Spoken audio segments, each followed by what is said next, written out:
শাকিব ভাইয়াকে আমরা তো সবাইকে নিয়েই কথা বলি, ভালো বলি, খারাপ বলি। আমরা কিন্তু একটা মানুষকে কাছের থেকে না দেখলে বুঝি না সেই মানুষটা কেমন। যেমন আপনারা আমাকে দূর থেকে দেখছেন, আপনারা কিন্তু অনেকেই জানেন না আমি কাছের থেকে কেমন। কাছের যারা তারা কিন্তু জানে।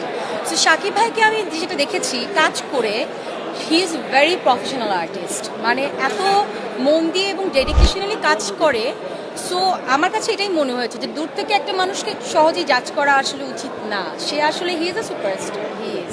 লাস্ট একটা ইন্টারভিউতে বলেছিলাম যে আমি তো কখনো বলিনি যে আমি নাটক ছাড়বো না। তো আমাকে এটা নিয়ে অনেকে ফোন করেছে যে তুমি ফিল্ম করতেছো, তুমি আবার নাটক করবা, এটা কেমন কথা। আমি আসলে এই জিনিসগুলো একটু কম বিশ্বাস করি। আমার যদি গল্প পছন্দ হয় আমি কেন নাটক করব না।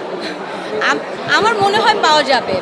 Very selective, very good budget. এটা আমি প্রডিউসারদের ভাইয়াদেরকে বলছি।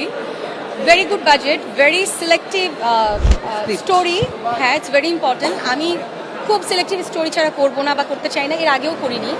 সো 2-3টা কাজ, একটা কাজ হলেও আমাকে দেখা যাবে ইনশাআল্লাহ। আমি আমি ফিল্মের আগে আমি দুইটা আমি একটা বড় গ্যাপের পর আমি 2টা নাটক করি। 2টাই ছিল ক্যাপিটালের, এবং ওরা আমাকে খুব ভালো একটা বাজেট দেয়। যে ভালো বাজেটের জন্যই আমরা 2টা ভালো কাজ করি। একটা হচ্ছে খোয়াবনামা, একটা হচ্ছে ফান্দা। সো আমি বলবো বেস্ট উইশেস ফর ক্যাপিটাল, আর আমি বলবো এইভাবে কন্টিনিউ করতে। Thank you. শুভেচ্ছা কালাই করতে 16তম বছর।